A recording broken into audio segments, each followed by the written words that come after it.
Olá, seja muito bem-vindo, seja muito bem-vinda ao nosso curso de Língua Portuguesa e Redação no Contexto do Ministério Público.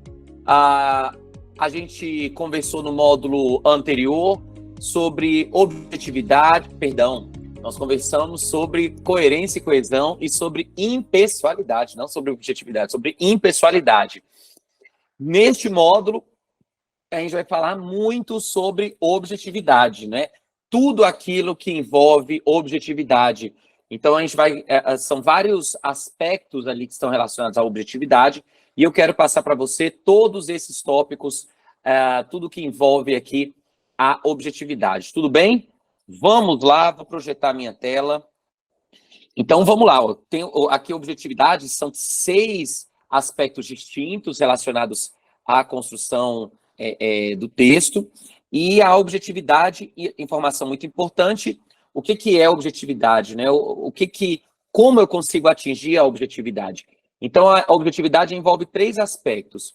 Organização das ideias, como que a gente organiza essas ideias, como a gente faz eliminação de termos desnecessários e, claro, como a gente faz a apresentação do texto, né? Quando a gente fala de apresentação de texto, eu não vou entrar muito nesse quesito de apresentação de texto, porque isso envolve muito determinados aspectos do próprio órgão, né, da própria unidade. Mas é muito fundamental que a gente, quando pense em construir um texto, a gente pense que o texto não é para a gente, o texto é para o leitor. E isso significa que usar excesso de cores, usar cores, né, em um texto institucional é muito ruim. Usar cores, usar excesso de marcações, então usar excesso de destaques é muito ruim para o leitor, né? Negrito, sublinhado, caixa alta, isso dificulta a leitura, isso cansa o leitor. Você, como um bom leitor, já percebeu que... Por que jornais e revistas têm poucos destaques? Por que jornais e revistas não têm negrito em excesso? Por que não tem sublinhado? Por que não tem caixa alta em excesso? Por que não tem cor, né? Cada vez mais porque a gente, quando vai escrever um texto, pensa no conforto do leitor, né? E a gente tem que tomar esse cuidado quando está pensando em textos institucionais. Eu vou falar um pouquinho mais sobre isso, sobre a apresentação de texto ao longo do nosso curso, e vou falar também sobre visual law, que é um dos aspectos relacionados aqui à apresentação do texto, tá? Mas aí vamos lá. Até que eu trouxe um exemplo de peça, né, de petição, em que tem essa quantidade infinita de cores. Aqui é algo bem ruim, né? Amarelo, vermelho, azul, enfim, isso aqui é muito ruim para o texto, né, para o leitor. Mas vamos lá começar a falar sobre organização de ideias, né? O que é organização de ideias e como que a gente pode pensar em atingir essa organização de ideias. Então, a gente tem 4 passos para fazer esse planejamento de texto, né? O planejamento do texto, ele envolve... a organização envolve o planejamento e a elaboração do texto, né? Então, aqui eu quero falar com você sobre a construção maior do texto. Então, eu tenho o texto maior, né? Eu tenho o aspecto macro, chamado de... né, que são como é que eu organizo essas ideias, como é que eu trago essas ideias para algo claro, algo sintético, e como eu vou dispor essas informações do meu texto, né? É isso que eu quero trazer aqui para vocês. Então, primeiro item importantíssimo para a gente chegar a essa objetividade é o que eu chamo consciência do ato da escrita. Eu vejo que muitas vezes os redatores não têm consciência, não sabem efetivamente aquilo que estão escrevendo. Então, isso traz um prejuízo muito grande para o leitor, porque a gente percebe que as informações ficam desconexas, as informações ficam repetidas, as informações ficam incompletas. E muito vem dessa falta de consciência no ato da escrita. Essa ideia aqui, né, de consciência no ato da escrita, eu reproduzo algo que é um princípio da meditação, né? Para quem medita, e eu acho a meditação algo incrível, o princípio da meditação é dizer sobre o aqui e agora, a importância da mente no aqui e agora. E eu vejo que muitas vezes a mente dos redatores não está ali no aqui e agora, não é? Está pensando em várias outras coisas, está em outros mundos, e isso é reproduzido no texto. Não só na questão de pontuação errada, na questão de falta de concordância, mas na questão da construção do texto em si, não é? O texto, muitas vezes, incoerente, o texto que não transmite as informações como deveria transmitir, e o texto, muitas vezes, a maior parte das vezes, impreciso. Ou seja, eu não utilizo palavras no sentido adequado para aquela informação. E aí, então, o primeiro item é a gente tomar consciência, né, para o ato da escrita. E eu sei que agora, né, que a gente já teve algumas aulas, você já deve estar assim, agora eu não sei mais escrever. Ai, meu Deus, eu na hora que começo a escrever, fico lembrando do Anderson e não sei se vou escrever assim, se escreva. Isso é sinal de consciência. Ou seja, você não está agora mais naquele modo automático em que você, eu estou fazendo aquilo dali e vou fazer, e vou... Você está pensando sobre o que você está fazendo. Quanto mais você pensa sobre isso, melhor vai ser o seu texto, não é? É claro que com o passar do tempo, com o desenvolvimento do nosso curso, com o desenvolvimento de todos os métodos que eu vou passar aqui para vocês, esse trabalho vai se tornar mais fácil, né? Mais tangível, mas é fundamental que você tenha aqui comece a ter essa atenção para o ato da escrita. Aí, o segundo passo, quando a gente pensa em elaboração, né, em planejamento de texto, para a gente pensar na objetividade, é uma questão muito importante. E, claro, aqui eu estou falando para a gente construir um texto, tá? O foco aqui dessa informação é construção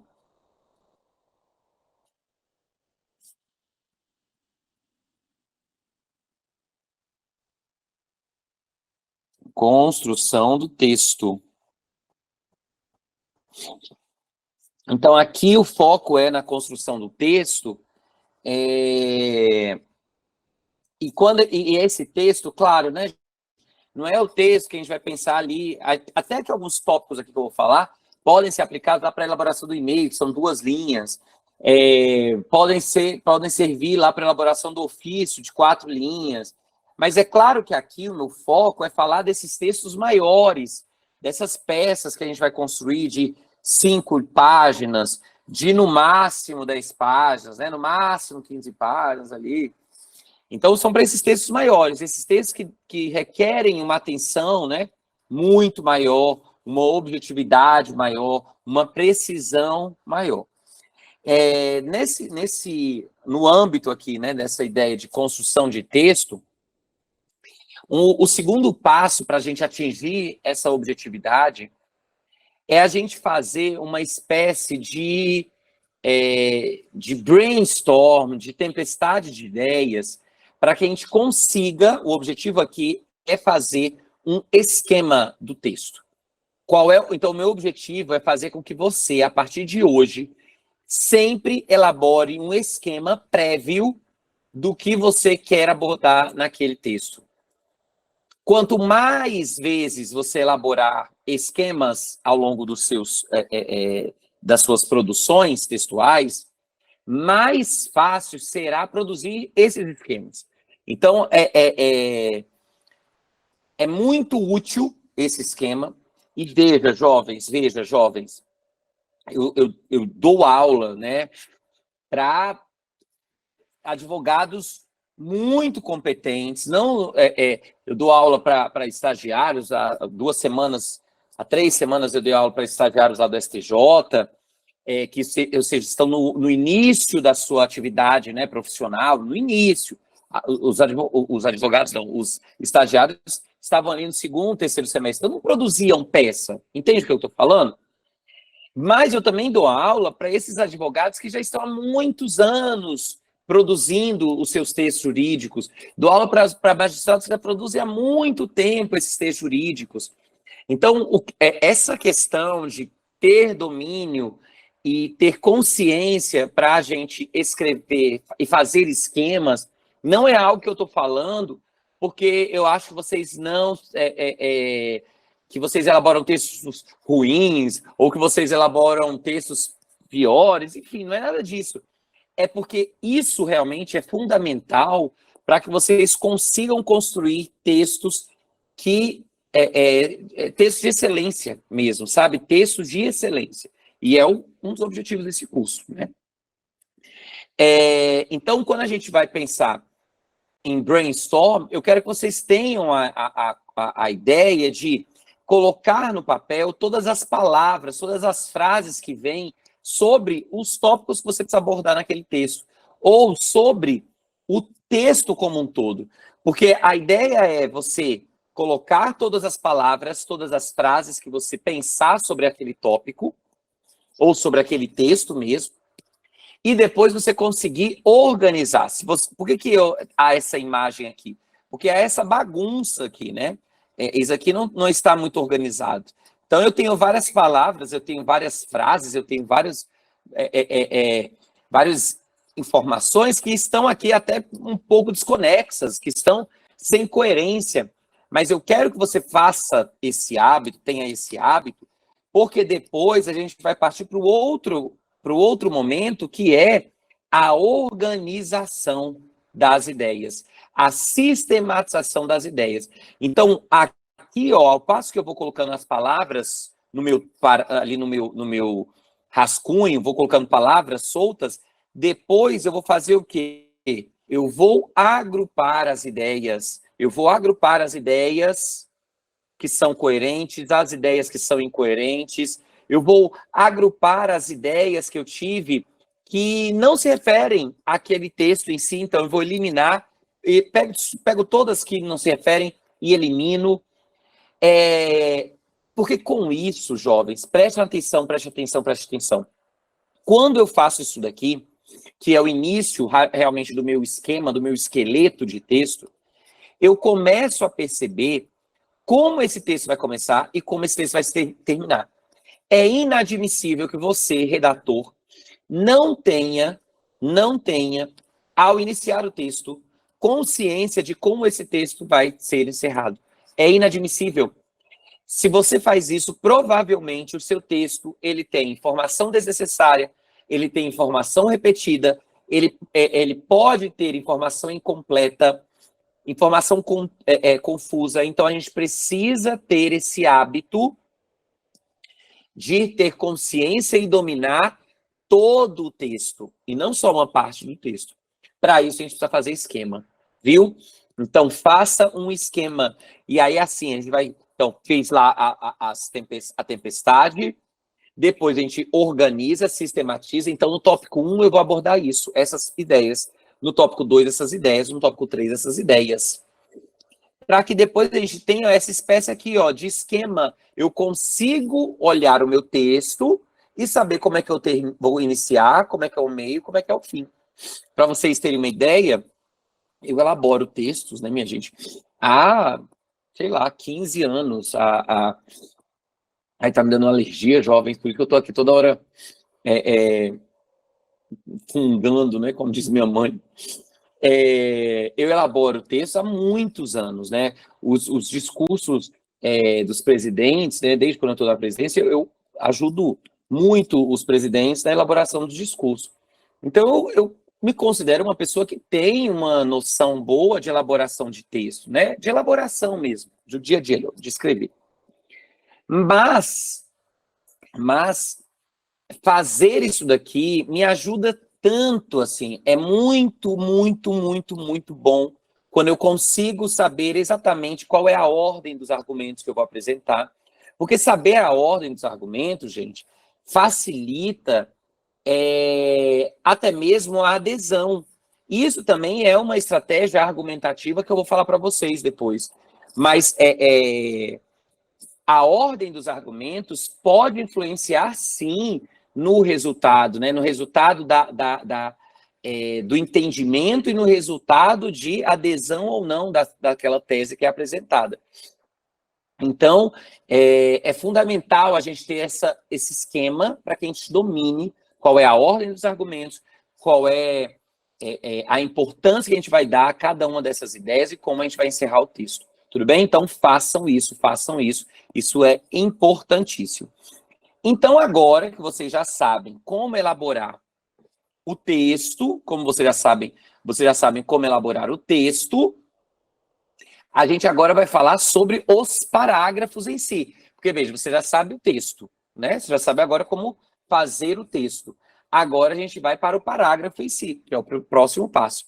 E aí o texto, ele é composto basicamente de dois tipos de parágrafo. Eu tenho o parágrafo narrativo e tenho o parágrafo argumentativo. Eu tenho o parágrafo narrativo e o parágrafo argumentativo. Tudo bem? Eu vou parar o vídeo aqui, para que ele não fique muito longo, e aí a gente, logo em seguida, fala sobre o parágrafo narrativo e o parágrafo argumentativo. Tudo bem? Até já!